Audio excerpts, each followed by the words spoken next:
오늘 바이블 타임 본문 요약을 읽겠습니다. 155페이지 12월 26일 본문입니다.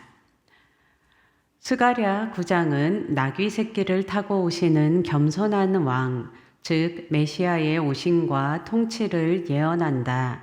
메시아, 그는 은혜와 구원을 베푸실 왕으로 구원에 대한 메시지를 전하고 있다. 이 오늘 본문 9장부터는 스가랴서의 후반부에 해당합니다. 앞선 8장까지는 바벨론 포로에서 돌아온 이스라엘 백성들이 성전을 다시 지을 때 성전 재건을 독려하는 내용이었다면, 오늘부터 시작되는 9장부터는 성전 건축을 마치고 약 40년 정도의 세월이 흐른 때를 배경으로 합니다.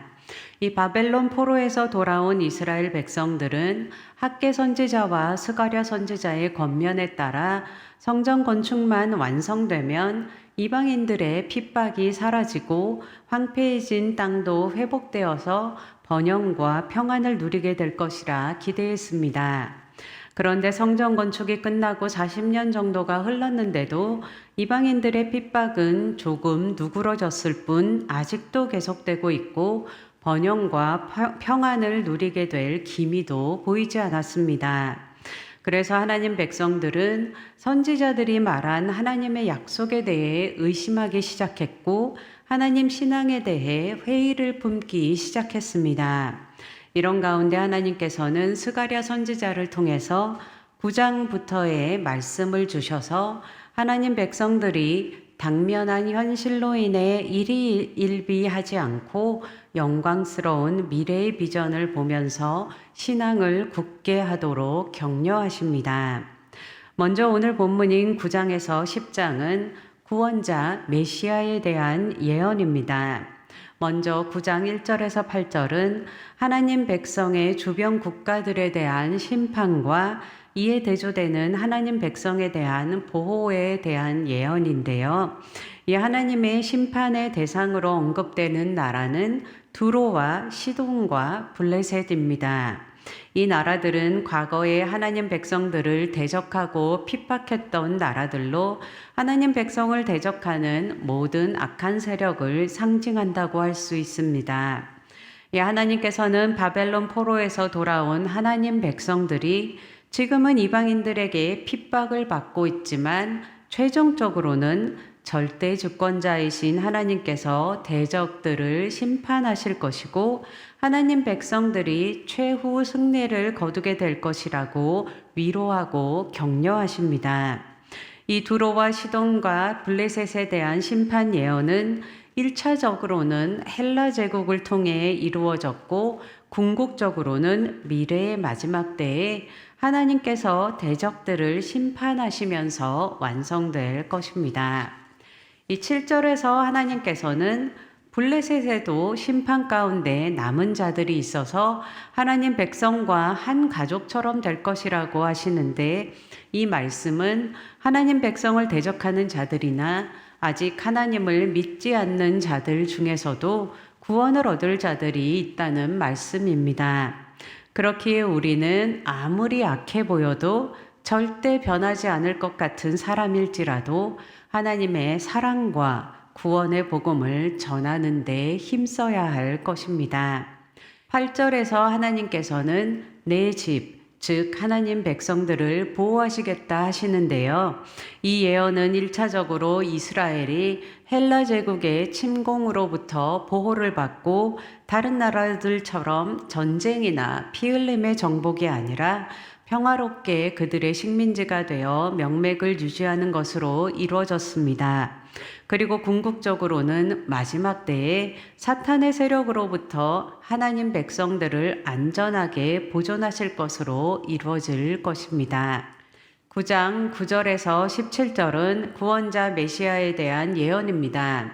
예루살렘에 한 왕이 오실 것인데, 이 왕은 공의로우시며 구원을 베푸시고 겸손하신 분으로 어린 나귀를 타고 오실 것이라 합니다.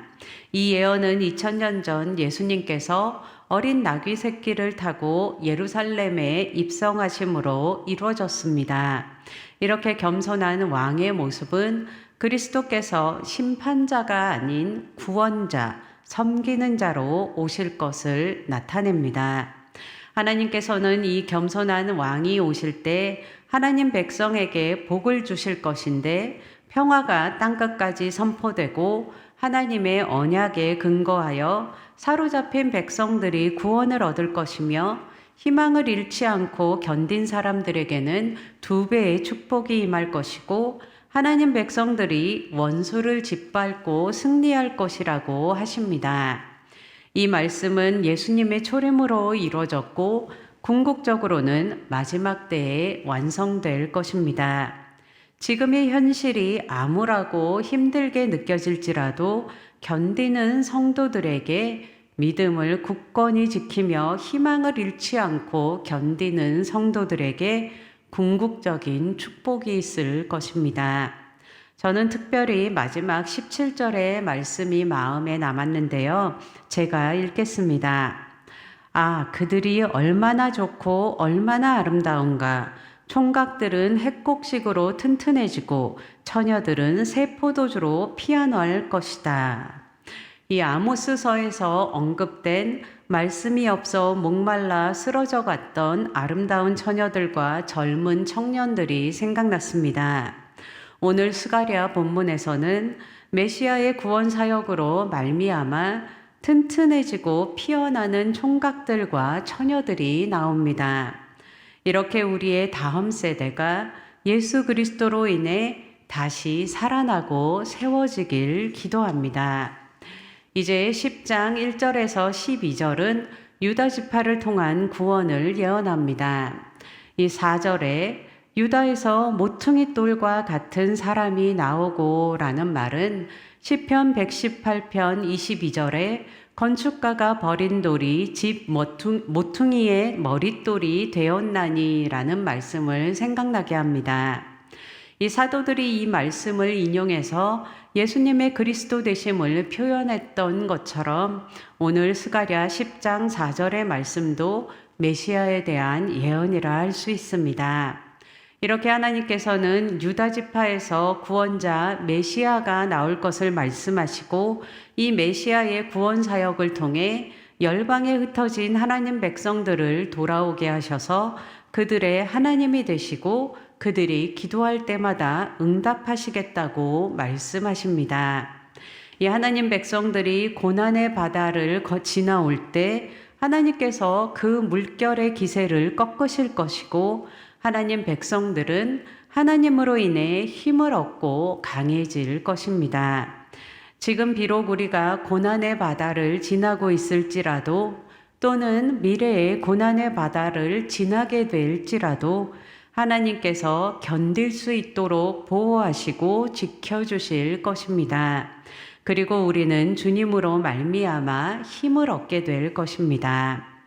늘 말씀을 가까이 하여 말씀을 통해 힘을 얻고 매일매일 기도하고 예배하며 성령의 도우심을 힘입어 이 세상 가운데 희망을 잃지 않고 견디며 살아내서 영원한 하나님 나라에서 하나님의 축복을 누리는 한 사람 한 사람 되시길 축복합니다.